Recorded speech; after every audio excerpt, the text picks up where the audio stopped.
नमस्कार मंडळी, स्वागत आहे तुमचं माझ्या चॅनलवरती। कालच्या व्हिडिओमध्ये आपण श्रावणातली सत्यनारायणची पूजा, गौरीची पूजा आणि वाघ्या-मुरळीचा कार्यक्रम बघितला होता। त्याच्यासोबत सवासण्यांचं जेवण पण बघितलं होतं। आणि आज आता आहे तर सगळं कार्यक्रम झालेत। आता आमचा महिलांचे कार्यक्रम होणार आहेत। इथे जिम्मा फुगडी सगळं आम्ही खेळणार आहे। आणि परवाच्या व्हिडिओप्रमाणे अजूनही सांगते की यूट्यूबचे काही नियम असल्यामुळे मला कंटिन्यू हा साऊंडमध्ये मला हे दाखवता येत नाहीत व्हिडिओ तुम्हाला, त्यामुळे मला कंटिन्यू बोलत राहावं लागते। आता इथं आम्ही तिघींनी फुगडी धरली, मी, ताई आणि सृष्टीवहिनी आहेत। ताईची तब्येत खराब होती बरं का, पण आता इथं आल्यानंतर तिचा उत्साह बघा किती। मंडळी, मी माझ्या आजीला विचारलं होतं की हे खेळ का खेळले जातात, म्हणजे पूर्वीपासून चालत आले, पण ह्याच्यामागे काहीतरी कारण असेल ना। तर मला आजीने उत्तर दिलं, तर पूर्वी एक शेतकरी होता आणि त्याच्या शेतामध्ये एक साप राहायचा आणि त्या सापाला पिल्लू पण होतं, पण शेतकऱ्याच्या हातनं चुकून ते पिल्लू मेलं आणि त्याच्यानंतर तो जो नाग होता ना तो राग धरून राहिला आणि त्याच्या शेतकऱ्याच्या कुटुंबातील सगळ्या लोकांना त्याने मारून टाकलं। पण त्या शेतकऱ्याची जी बहीण होती ना ती मनोभावी नागोबाची पूजा करायची, त्याला दूध अर्पण करायची आणि तिच्या भक्ती प्रसन्न होऊन तो नागोबा शांत झाला होता आणि तिच्या भक्तीमुळे ती वाचली होती। म्हणून त्या दिवशी म्हणजे श्रावणाची पंचमी होती, मग तेव्हापासून नागपंचमी हा सण साजरा केला जायचा।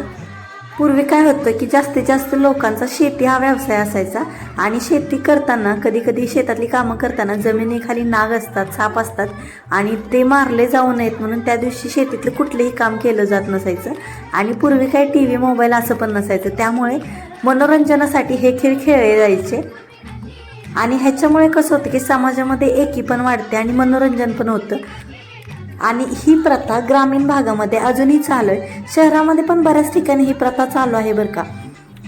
आता इथं आमच्या दोघींचं जावाजावांचं लाटण्याचं खेळ खेळायचं चालू होता। आणि जरी आधीची लोक करत असली ना तर आत्ताची पिढी, आपली जी पिढी आहे ना, हे सगळे खेळ आवडीने खेळते बरं का। आणि आम्ही दोघींनी पण हे खेळ खूप एन्जॉय केले। त्याच्यानंतर ही जी मधली दिसते ना ती माझी बहीण आहे, तर या दोघी पण जिम्मा खेळत होत्या। आता इथे सगळ्यांनी फेर धरला होता आणि त्याच्यानंतर जिम्मा खेळायचं चालू होतं। आणि इथे अजून एक गोष्ट म्हणजे प्रत्येक नागपंचमीला झोका हा खेळाच पाहिजे, असं का असतं ह्याचं उत्तर कोणाला माहिती आहे का? त्याच्यामागे एक उद्देश आहे। झोका जसा वर जातो ना तसं आपल्या भावाची प्रगती उंच उंच जावी असं म्हटलं जातं आणि झोका जसा खाली येतो तसं आपल्या भावाच्या आयुष्यातील दुःख आणि अडचणी कमी कमी होऊ दे, यामागे असा उद्देश असतो। आता त्याच्यानंतर इथं दिसतंय की आम्ही कळशीचा खेळ खेळत होतो। तसं काय आम्हाला प्रॅक्टिस नाही बरं का कळशीचं असा खेळ खेळायचं, पण तरी पण चालेल, जसं जमतंय तसं आमचं करायचं चालू होतं इथं। तसा हा कार्यक्रम नागपंचमीच्या दुसऱ्या दिवशी झालेला होता आणि व्हिडिओ आज मी एडिट करते जवळजवळ 5-6 दिवसांनी। तर ही व्हिडिओ बघताना मलाच एवढं भारी वाटते ना, असं वाटतं की सॉन्ग कुठे म्यूट करायला नको किंवा मागं बोलून तुम्हाला डिस्टर्ब करायला नको, पण यूट्यूबची पॉलिसी असल्यामुळे मलाही बोलावंच लागते मागं। आणि हा व्हिडिओ बनवताना जास्त काही एडिट केलेलं नाही मी म्हटलं जसं आहे तशी आठवण कायम माझ्या यूट्यूबवरती राहील, म्हणून मी जास्त काही एडिट केलेलं नाही हा व्हिडिओ। आणि इथं ना आमच्या वस्तीवरचं जे महिला मंडळ होतं ना फुल एनर्जेटिक होतं बरं का।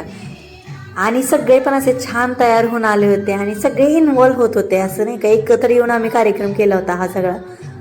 आणि त्याच्यानंतर आमच्या वस्तीवरच्या ज्या कॉलेजला जाणाऱ्या मुली होत्या ना त्या पण सगळ्या एकत्र आल्या होत्या आणि त्या पण एवढ्या छान इन्वॉल्व होत होत्या ना, म्हणजे आवडीनं सगळे खेळ खेळत होत्या। आणि त्याच्यानंतर ही जी दिसते ना ती माझी बहीण आहे बरं का।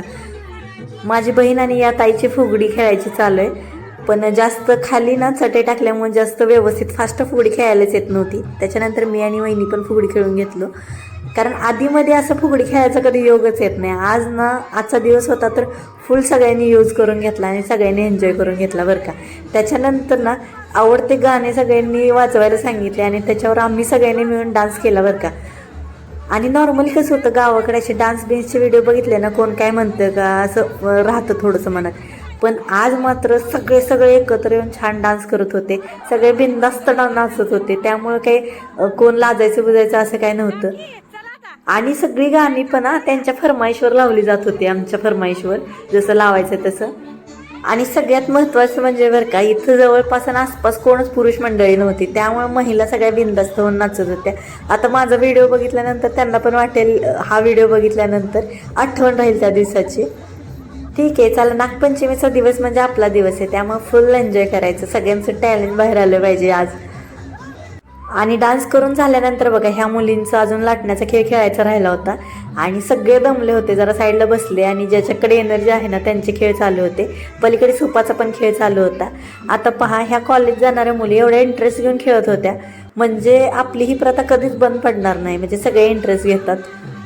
आत्ता कसं होतं माहिती आहे का, ह्याची कारणं जरी आपल्याला माहीत नसली ना, म्हणजे हे खेळ का खेळले जातात किंवा नागपंचमी का साजरी केली जाते, तरी पण ही जी परंपरा आहे ना खूप चांगल्या पद्धतीने जपली जाते बरं का. आता जवळजवळ रात्रीचे 11:30 वाजले होते आणि इथं जे दमले होते ते साईडला बसले होते, ज्यांच्यामध्ये एनर्जी होती त्यांचे खेळ चालू होते. पूर्वी तर तसे 5 दिवस हे नागपंचमीचे खेळ खेळले जायचे. 5 दिवस सगळ्या महिला एकत्र यायच्या आणि प्रॅक्टिस व्हायची काय खेळायचं ते. आणि त्याच्यानंतर शेवटच्या दिवशी नागपंचमीच्या दिवशी फुल एकदम नाही का सगळे तयार होऊन खेळायचे खेळ सगळे. आता आपल्या इथं असं कसं असतं माहिती आहे का, गौरी बसल्यानंतर रात्रभर जागरण करायचं असतं आणि 12 नंतर गौरीची पूजा करून आपल्या विहिरीमध्ये डोक्यावर घेऊन जायचं आणि तिथे विसर्जन करायचं, अशी प्रथा असते. आणि जवळजवळ आता 11:30 वाजले होते. बऱ्यापैकी सगळी लोक दमलेली पण होती, तरीही ह्यांचे खेळ चालू होते. आणि इथे असं झालं होतं की म्हणजे आपल्या वस्तीवरती जवळपासच्या सगळ्या वस्तीवरच्या महिला आल्या होत्या, रानावनातून अंधारात आल्या होत्या सगळ्या, त्यामुळे टाईम झाल्यानंतर हळूहळू थोडे थोडे कमी होत होते. पण या मुलींना मात्र खूप उत्साह होता बरं का. पण काय होतं माहिती आहे का, असे जे कार्यक्रम असतात ना त्याच्यामध्ये आपल्यातल्या कलागुणांना वाव मिळतो बरं का. असं काही स्टेजच भेटत नाही आपल्या महिला मंडळांना आपल्या इथली कला दाखवायला. आणि इथे सगळे आपले डान्स करायचे, झिम्मा खेळायचा, फुगडे खेळायचा, खिलाडू वृत्ती असते काहीमध्ये, तर ते पण खेळता येतं. आणि ह्याच्यानंतर बरं का गौरी विसर्जन झाल्यानंतर आम्ही संगीत खुर्चीचा पण खेळ खेळला होता. आणि इकडे जी आहे ती पिंक ड्रेसची, ती माझ्या मामाची सगळ्यात लहान मुलगी आहे आणि ही जी दुसरी दीदी आहे ती तिची फ्रेंड आहे. तर ह्या दोघींचं पण खेळ खेळायचं चालू होतं. आणि आता इथं बघा, ही जी दिसते ना ती माझी सगळ्यात मोठी ताई आहे बरं का. म्हणजे माझ्या काकांची सगळ्यात मोठी मुलगी आहे, म्हणजे आमच्या चौघींपैकी थोरली ताई आहे. आणि हा जो मोन्या आहे आपला, मोन्या म्हणजे पप्पा मम्मींनी पाळलेला हा कुत्रा आहे. तर मोन्या ताईला असं म्हणत होता की तू येताना बिस्किट घेऊन आली होती, आणि मोन्याला काय बिस्किट ताईनं दिलं नव्हतं, त्यासाठी मोन्या ताईचा हातच सोडत नव्हता. ताईला भीती वाटत होती बरं का खूप दिवसात नको एकदम तो जवळ आल्यावर, पण तो काय नाही, तिचा हात हातात घेत होता. म्हणजे तो तिला विचारत होता की तू आणलेली बिस्किट कुठे आहे. जोपर्यंत ताई बिस्किट देत नव्हती तोपर्यंत तो काय तिला सोडणं घालता.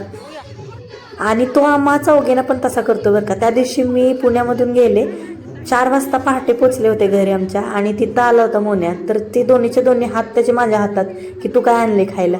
तर पहाटे 4 वाजता आधी मी पिशवी खोलून त्याला खाऊ दिलं आणि त्याच्यानंतर तो मायापासून लांब झाला. आता इथं तसंच ताईला करत आहे तो. माझ्या माहेरी जाताना कुणाला खाऊ आणा नका आणू चालतंय, पण ह्या मोन्याला मात्र खायला आणायला लागते बरं का, नाही तर तो नाराज होतोय, असा सोडतच नाही, हातात हात धरूनच बसलाय ताईचा. मुख्य जनावरांना जीव लावला की असं करतात बरं का, ते हट्ट पण करतात आपल्याकडे. आणि मोन्या हा काही फक्त कुत्रा नाही बरं का, आमच्या फॅमिलीतला माझ्या माहेरमधला एक फॅमिली मेंबर्स आहे. कधी कधी त्याच्यावर जेलसी पण होती बरं का, कारण तो आमच्यापेक्षा पण लाडका आहे मम्मी पप्पांचा बरं का. माझ्या माहेरी जे काही पाहुणे येतात ना, किंवा माझ्या बहिणी वगैरे आल्या ना, किंवा आत्याच्या मुली, त्यांना मोन्या काहीच करत नाही. आजी जवळचे पाहुणे जे असतात ना त्यांना काहीच करत नाही. पण बाहेरची जर कुत्रे आली ना, मोन्या त्यांच्यावर फार चिडतो बरं का. आता इथे मोन्याला ताईने बिस्किट दिले तर आता तो शांत होईल, तिच्यापासून जरा लांब जाईल. आणि ताई आपल्याला इथनं पुढे लक्षात ठेवायचं बरं का, आपल्या भातच्या कंपनीसाठी काही नाही नेलं तरी चालेल, पण मोन्यासाठी आपल्याला काही ना काही घेऊन जावंच लागते, तो काही वाट सोडत नाही आपली.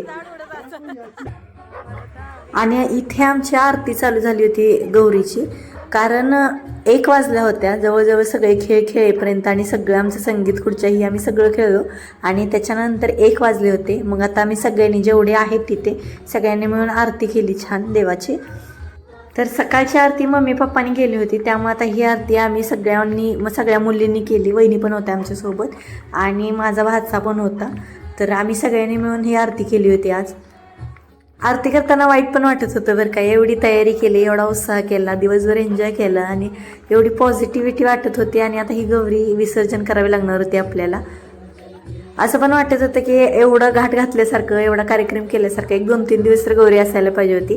पण सर्ववर्षी असंच होतं की 12 वाजल्यानंतर मात्र गौरीला विसर्जित करावं लागतं आपल्याला. आता ही गौरीसोबत नागोबाची फळी पण आपल्याला विसर्जित करावी लागणार आहे. तर विहिरीवर जावं लागेल, तिथे आरती करावी लागेल. अंधार बुडूक होता बरं का, कुठे लाईट नाहीत, काय नाहीत. तसंच विहिरीवर आम्ही सगळे जाणार होतो आरती झाल्यानंतर. आता गौरीचं विसर्जन झाल्यानंतर हा कार्यक्रम पुढच्याच वर्षी होणार होता, मात्र यूट्यूबला ही आठवण तशीच राहील आपल्या. पुढच्या वर्षी पण हे जे असे खेळ खेळले जातात ते मी ब्लॉगमध्ये तुमच्यासोबत शेअर करीनच. तसं बघायला गेलं तर लहानपणापासून म्हणजे आम्ही जन्माच्या आधीपासून आमच्याकडे गौरीचा कार्यक्रम होतो. मी लहानपणापासून बघते, पण त्याची आठवण म्हणजे मनात ज्या आठवणी आहेत ना तेवढ्याच आठवणी आहेत, की आता फोटो किंवा व्हिडिओ असं काही नाही येतात. त्यावेळेस काही नव्हतं, मोबाईल अँड्रॉइड वगैरे काही नव्हतं, पण आता यूट्यूबमुळे हा एवढ्या वर्षातला हा व्हिडिओ मात्र माझ्याकडे सेव्ह राहिला. ही आठवण कायम राहिली. यामागचे 2-3 व्हिडिओ जर तुम्ही पाहिले नसतील ना तर ते पण व्हिडिओ नक्की बघा. आणि अशा प्रकारचे कार्यक्रम तुम्ही कधी पाहिलेत का, किंवा तुमच्याकडे गौरीचा कार्यक्रम असतो का, किंवा त्याला काही दुसरं नाव आहे का, असेल तर मला कमेंटमध्ये नक्की सांगा. आणि तुमची गौरीविषयी काय आठवण असेल ना तर ती पण मला कमेंटमध्ये नक्की सांगा. आणि आता इथे आपली आरती चालू होती, आरती संपतच आली होती, पण मोन्या बाकीच्या कोकोला बुकत होता बरं का. त्याचाच आवाज सगळ्यात जास्त आहे इथं.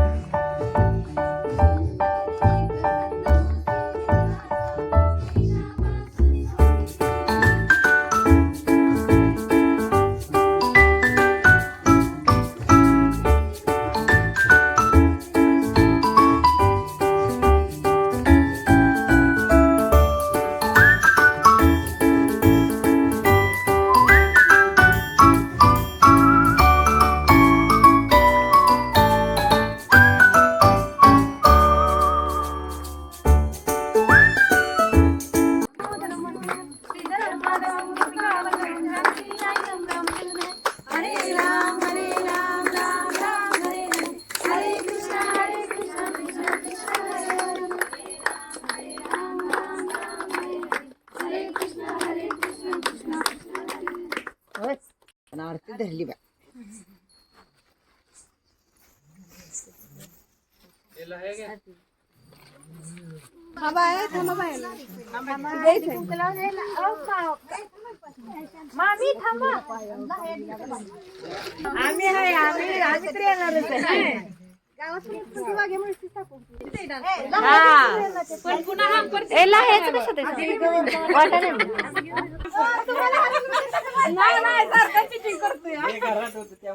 आता इथं आपली आरती झाली होती, सगळ्यांनी आरती घेतली होती आणि आता इथं लहाया ठेवायचे चालू आहेत. आणि अशीच ठेवायची पद्धत आहे बरं का. आणि ह्याच्यानंतर आता गौरी आपली डोक्यावर उचलायची, उचलून घेऊन जायचं विहिरीवरती, तिथं आरती करायची. नागोबाची फडी पण विहिरीवरती घेऊन जायचं आणि तिथं विसर्जन करायचं. तर आता इथं पप्पा निघालेत घेऊन गौरी. पप्पासोबत आम्ही सगळे पण गेलो होतो तिथे विहिरीवरती. आता इथं गौरीचं विसर्जन करताना पप्पांच्या डोक्यावर गौर होती, पण मम्मी माग लहाया घेऊन त्या गौरीवरती टाकत होती. तर अशी प्रथा आहे बरं का. आता पुढचा व्हिडिओ एवढा क्लिअर दिसणार नाही. विहिरीवरती गेलो होतो आम्ही आणि तिथं आरती वगैरे केली आणि गौरीचं विसर्जन केलं. आणि आजचा हा व्हिडिओ तुम्हाला कसा वाटला ते कमेंटमध्ये मला नक्की सांगा. व्हिडिओ आवडला तर लाईक, शेअर आणि सबस्क्राईब करा. भेटूया पुढच्या व्लॉगमध्ये. बाय.